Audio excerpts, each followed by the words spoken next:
Vamos ver agora as áreas especiais de controle motor no córtex primário. Quais são essas áreas que são essenciais para que a gente possa controlar o movimento? Então, quais são elas? A primeira é a área da broca, que ele é importante para os movimentos dos olhos, movimentos voluntários, e imediatamente acima nós vamos ter a área da broca. Se houver algum tipo de lesão nessa região, o que vai acontecer? O indivíduo ele não vai conseguir focalizar os olhos e nem observar, nem direcionar os olhos para um determinado objeto. Essa área, além disso, vai controlar o movimento das pálpebras, ou seja, o piscar, que é um movimento involuntário. As áreas de rotação da cabeça, elas vão ficar lá na região que a gente estudou no telencéfalo, denominada de área suplementar, a área pré-motora. Nesse caso, nós vamos ter uma função de movimentar os olhos e a cabeça.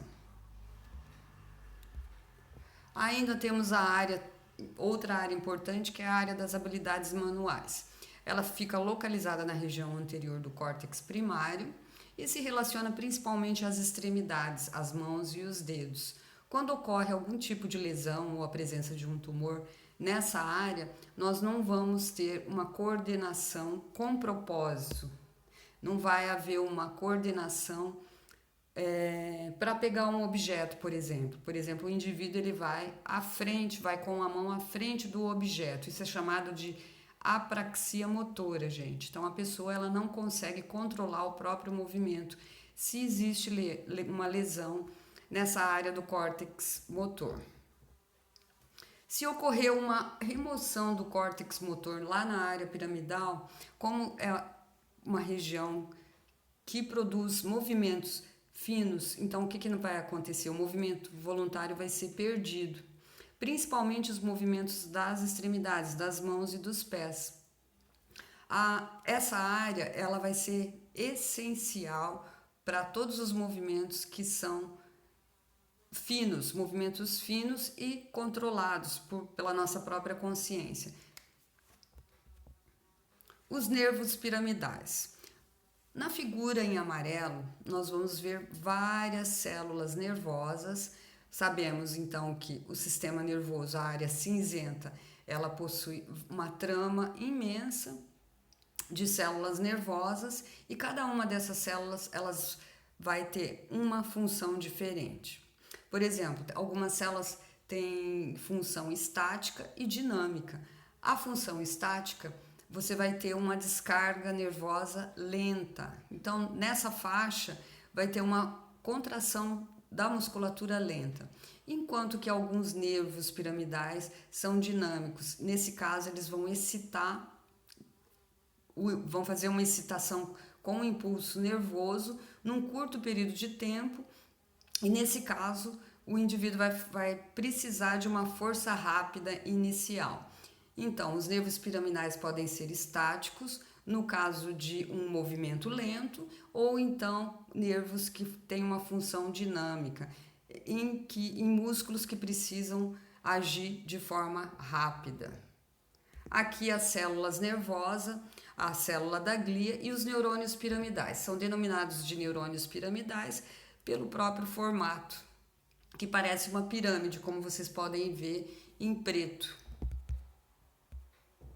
O sistema extrapiramidal. O sistema extrapiramidal, ele é, como eu já falei em outras aulas, ele é um sistema mais primitivo, então se houver algum tipo de lesão nesse sistema, nós vamos ter a perda ou excesso desses movimentos involuntários, que são as hipercinesias e ainda a alteração do tônus muscular, que pode ser denominada de hipertonia, no caso se o tônus estiver elevado, e hipotonia, no caso desse tônus estiver diminuído. No caso do sistema extrapiramidal, geralmente ele vai provocar a hipertonia. A espasticidade muscular, isso daí é extremamente importante para quem trabalha com reabilitação, é uma causa de morbidade da doença, já que quando Esse processo se estabelece na articulação e na musculatura, nós vamos ter a presença de deformidades.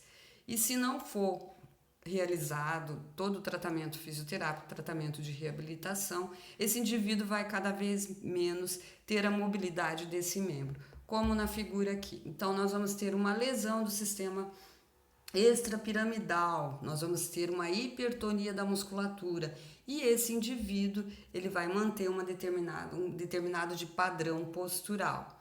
Como na figura que vocês estão vendo, existe um padrão flexor de cotovelo, um padrão flexor de punho e um padrão flexor de dedos. E geralmente esse padrão, gente, quando acontece, quando esses músculos estão hiperativos em membro superior nos músculos flexores, geralmente você vai ter uma hipertonia nos membros inferiores em extensão. Então quer dizer que em membro superior vai haver a espasticidade, um padrão de flexor, e em membros inferiores um padrão extensor. O AVC. O AVC, como todo mundo já sabe, ele pode ser tanto uma ruptura de um vaso ou então uma obstrução de algum tipo de vaso cerebral. Então, se houver um AVC isquêmico, que seria uma obstrução desse vaso, nós vamos ter um coágulo, vai formar um coágulo e vai impedir a irrigação cerebral.